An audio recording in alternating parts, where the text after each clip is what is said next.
ಬೆಳಗ್ಗೆ ಎದ್ದು ನೋಡಿಬಿಟ್ಲೆ ನಮ್ಮ ದೋಸ್ತನ ಗಾಡಿ ಪಂಚರ್ ಆಗ್ಬಿಟ್ಟಿತ್ತ. ನಮಸ್ಕಾರ ಎಲ್ಲ ದೊಡ್ಡ ಮಂದಿಗೆ, ಹೆಂಗದ್ರಿ ಎಲ್ಲರೂ? ಇವತ್ತಿನಿಂದ ನಾ ಚಾಲೂ ಮಾಡತ್ತೀನಿ 50 ದಿನ ಡೈಲಿ ವ್ಲಾಗ್ ಅಪ್ಲೋಡ್ ಮಾಡೋದ. ರಾತ್ರಿ ವ್ಯಾಸ್ಲಿನ್ ಹಚ್ಕೊಂಡ್ ಮಕ್ಕೊಂಡಿದ್ದೆ. ಬೆಳಗ್ಗೆ ಎದ್ದು ನೋಡಿಬಿಟ್ಲೆ ಪೂರ ಮುಖ ಎಲ್ಲ ಸ್ಮಾರ್ಟ್ ಆಗಿತ್ತ. ಹಂಗ ನಾನು ಸ್ವಲ್ಪ ಬೆಳ್ಳಗ್ ಕಾಣತೀನಿ ಈಗೀಗ. ಬೆಳಗ್ಗೆ ಎದ್ದು ನೋಡಿಬಿಟ್ಲೆ ಮನ್ಯಾಗ ಬೈಯತ್ತಿದ್ರು ಗಡಿಯಾರ ನಿಂತ್ಬಿಟ್ಟೆ ಶೆಲ್ ಚೇಂಜ್ ಮಾಡ ಅಂತೇಳಿ. ಶೆಲ್ ತೊಗೊಂಬರಕ್ಕಿಂತ ಮುಂಚೆ ಸ್ವಲ್ಪ ಮೀನಕ್ಕೆ ಫುಡ್ ಹಾಕಿ ಹೋದ್ರೆ ಆತ ಅಂತೇಳಿ ಮೀನಕ್ಕೆ ಫುಡ್ ಹಾಕತ್ತಿದ್ದೆ. ಹಂಗೆ ನಿಮ್ಮ ಮನೆಗೆ ಯಾರ ಕಡೆ ಫಿಶ್ ಪಾಟ್ ಇದೆ ಸ್ವಲ್ಪ ಕಮೆಂಟ್ ಮಾಡಿಬಿಡ್ರಿ. ಪಟ್ನ ಗಾಡಿ ಚಲೋ ಮಾಡ್ಕೊಂಡು ಹೋಗಿ ಶೆಲ್ ತೊಗೊಂಬಂದೆ ನೋಡ್ರಿ. ಶೆಲ್ ತೊಗೊಂಬಂದು ಹಾಕಿಬಿಟ್ಲೆ ಹಂಗೆ ಗಡಿಯಾರ ಚಲೋ ಆಗ್ಬಿಡುತ್ತೆ.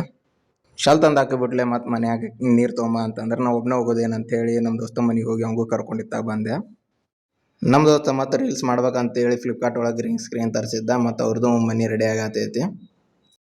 ನೀರು ತಂದು ಇಟ್ಬಿಟ್ಲೆ ನೋಡಿದ್ಬಿಟ್ಲೆ ಅವ್ನ ಗಾಡಿ ಪಂಚರ್ ಆಗ್ಬಿಟ್ಟಿತ್ತು. ಇದಕ್ಕಿದ್ದಂಗೆ ಹೋಗಿತ್ತು ರಾತ್ರಿ. ಅದಕ್ಕೆ ಮತ್ತು ಸ್ಟೆಪ್ನಿ ತೊಗೊಂಬಂದು ಟೈರ್ ಅದು ಚೇಂಜ್ ಮಾಡಿದ್ವಿ. ಯಾರು ಫಾಲೋ ಇಲ್ಲ ಫಾಲೋ ಮಾಡಿರಿ. ಡೈಲಿ 50 ದಿನ ಇನ್ಮ್ಯಾಗ ಬ್ಲಾಗ್ ಬರ್ತೈತಿ, ಡೈಲಿ ಬ್ಲಾಗ್.